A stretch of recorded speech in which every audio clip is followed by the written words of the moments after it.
पिछले वीडियोस में हम अवयवों को जोड़ना, घटाना और गुणा करना सीख चुके हैं। आप सोचते होंगे कि अवयवों के भाग जैसा भी कुछ होता है क्या? अब सच कहें तो हूबहू भाग जैसा तो नहीं, पर उससे मिलता जुलता जरूर कुछ है यहाँ पर, जिसको समझने के लिए हमको पहले कुछ संकल्पनाओं को समझना होगा। तो चलिए शुरू करते हैं। सबसे पहले तत्समक अवयव यानी कि आइडेंटिटी मैट्रिक्स को समझते हैं। यदि तत्समक अवयव को I से निरूपित किया जाए तो हम कह सकते हैं कि तत्समक अवयव यानी कि आइडेंटिटी मैट्रिक्स एक ऐसा अवयव है जिसमें किसी दिए गए अवयव A का गुणा करने पर हमको A प्राप्त होता है। और इतना ही नहीं, यदि दिए गए अवयव A में हम आइडेंटिटी मैट्रिक्स I का गुणा करें तो भी हमें A ही प्राप्त होता है। ध्यान दीजिए, यहाँ हम अवयवों के गुणन की बात कर रहे हैं। यहाँ अवयवों का क्रम बहुत महत्वपूर्ण होता है। हम मानकर नहीं चल सकते कि ए बी हमेशा बी ए के बराबर होगा। आप थोड़ा सोचेंगे तो पाएंगे कि ए बी और बी ए दोनों परिभाषित हो जाएं। इसके लिए ये जरूरी है कि ए और बी वर्ग अवयव यानी कि स्क्वायर मैट्रिसेस हों। यदि ए और बी में से कोई एक भी वर्ग अवयव नहीं है और हम मान भी लें कि एक दिशा में गुणन परिभाषित है तो दूसरी दिशा में गुणन परिभाषित नहीं होगा। अवयवों के गुणन की संक्रिया को यदि आप दोहराएंगे तो आसानी से समझ जाएंगे कि ऐसा क्यों हो रहा है। अब यहाँ देखिए, यहाँ IA और AI दोनों परिभाषित हैं।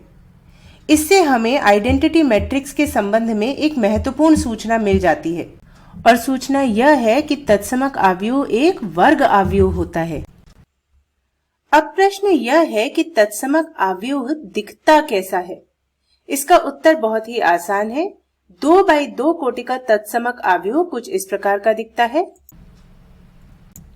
1 0 0 1।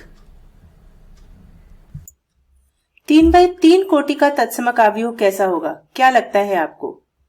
तो ये रहा 3x3 कोटि का तत्समक अवयव। 1 0 0 0 1 0 0 0 1। इसी प्रकार से हम 4x4 कोटि के तत्समक अवयव को लिख सकते हैं। तो 4x4 कोटि का तत्समक अवयव कुछ इस प्रकार का दिखेगा। 1 0 0 0 0 1 0 0 0 0 1 0 0 0 0 1।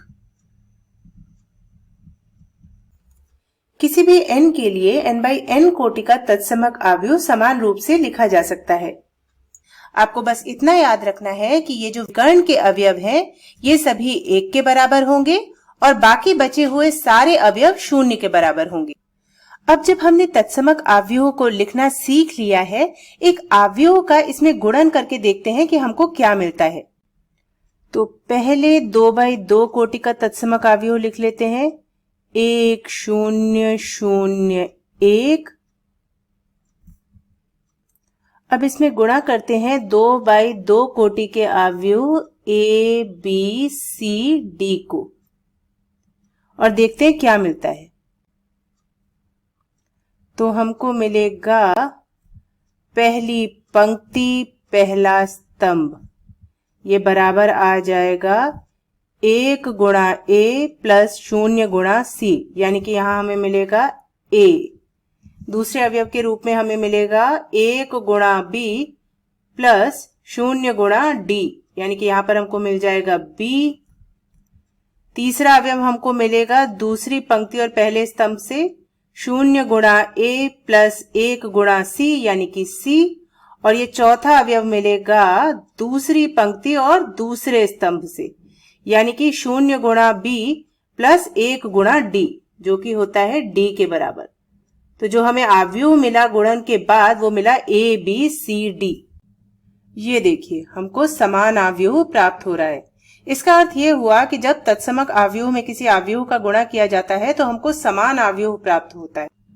यहाँ एक मजेदार अभ्यास के लिए आप इन अवयवों को उल्टे क्रम में गुणा करके देख सकते हैं कि आपको क्या मिलता है।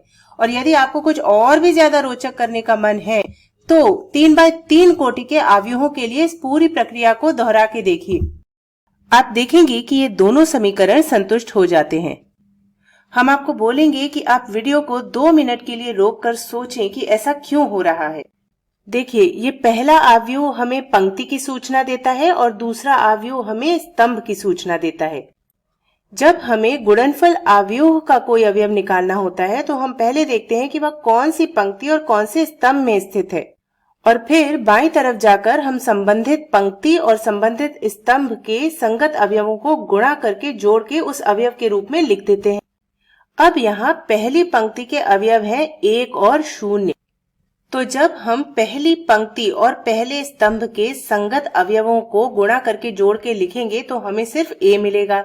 इसी प्रकार से पहली पंक्ति और दूसरे स्तंभ के संगत अवयवों को गुणा करके जोड़ के लिखने पर सिर्फ b मिलेगा।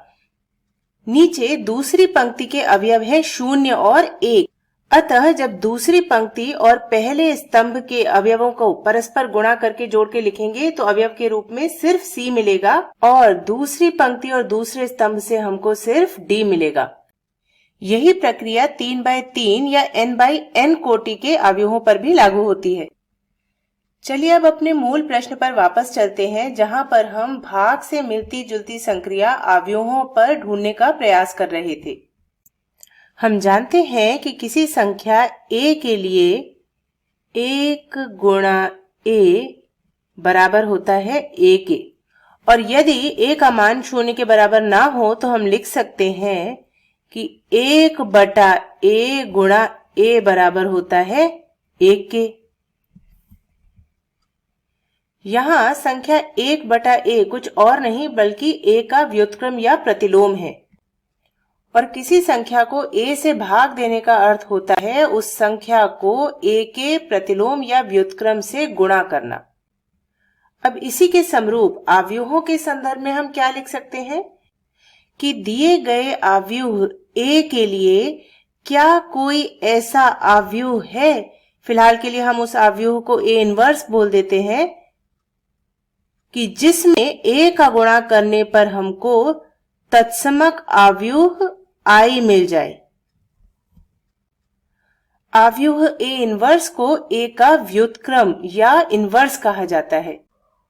ये और भी बढ़िया हो जाएगा अगर हम साथ में ये भी लिख सकें कि a × a इनवर्स बराबर I। और अगर ये दोनों कथन सत्य हैं तो आप जरा सा सोच के देखेंगे तो आपको ये समझ आ जाएगा कि न सिर्फ a इनवर्स a का बल्कि a भी a इनवर्स का व्युत्क्रम होगा, यानी a और a इनवर्स दोनों एक दूसरे के व्युत्क्रम होंगे। आइए अब देखते हैं कि व्युत्क्रम की गणना कैसे कर सकते हैं। तो हम यहाँ 2x2 कोटि के अवयव का व्युत्क्रम या इनवर्स निकालेंगे। वैसे तो यह गणना आसान सी ही है, पर फिर भी इसकी क्रियाविधि का नियमन आपको थोड़ा परेशान कर सकता है।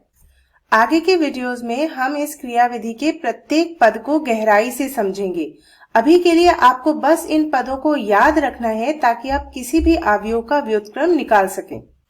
जब आप व्युत्क्रम की गणना करेंगे तो देखेंगे कि 3x3 कोटि के अवयव का व्युत्क्रम निकालने के लिए आपको अच्छी खासी मेहनत करनी पड़ रही है। 4x4 कोटि के अवयव का व्युत्क्रम हो सकता है पूरा दिन ले ले, और यदि आपका अवयव 5x5 कोटि का है तो बेहतर होगा आप उसका व्युत्क्रम कंप्यूटर की सहायता से निकालें। चलिए अब बिना किसी देर के 2x2 कोटि के अवयव a, b, c, d के व्युत्क्रम को देखते हैं। तो यदि हम इस अवयव को a मान लें तो हम लिख सकते हैं कि a इनवर्स बराबर होगा 1/AD - BC, और यहाँ हमको जो अवयव मिलेगा तो ये पहले और चौथे अवयवों को हमको उलटकर लिख देना है। तो यहाँ पर हमें मिल जाएगा D, यहाँ पर मिल जाएगा A, और बचे दोनों अवयवों को हमें एक ऋण चिन्ह के साथ लिख देना है। यहां मिल जाएगा -c और यहां मिल जाएगा -b। तो ये जो AD - BC यहां पर आपको दिख रहा है, यह एक विशेष संख्या है जिसको हम सारणिक या डिटर्मिनेंट कहते हैं। सारणिक या डिटर्मिनेंट को आगे हम और अच्छी तरीके से पढ़ेंगे। अभी के लिए आप बस इतना समझ लीजिए कि यदि A कोई 2x2 कोटि का आव्यूह हो तो उसका सारणिक या determinant mod A AD - BC के बराबर होता है। तो सारणिक का प्रयोग करके हम लिख सकते हैं कि A इनवर्स बराबर 1 डिटर्मिनेंट A गुणा D - B -C A। यहाँ 1 डिटर्मिनेंट A एक अदिश राशि है और ये एक आव्यूह है। यदि डिटर्मिनेंट A 0 के बराबर नहीं हो तो हम इस सूत्र का प्रयोग करके A का व्युत्क्रम बड़ी आसानी से निकाल सकते हैं। अगली वीडियो में हम एक 2x2 कोटि के आव्यूह के व्युत्क्रम की गणना करेंगे। तो चलिए मिलते हैं अगले वीडियो में।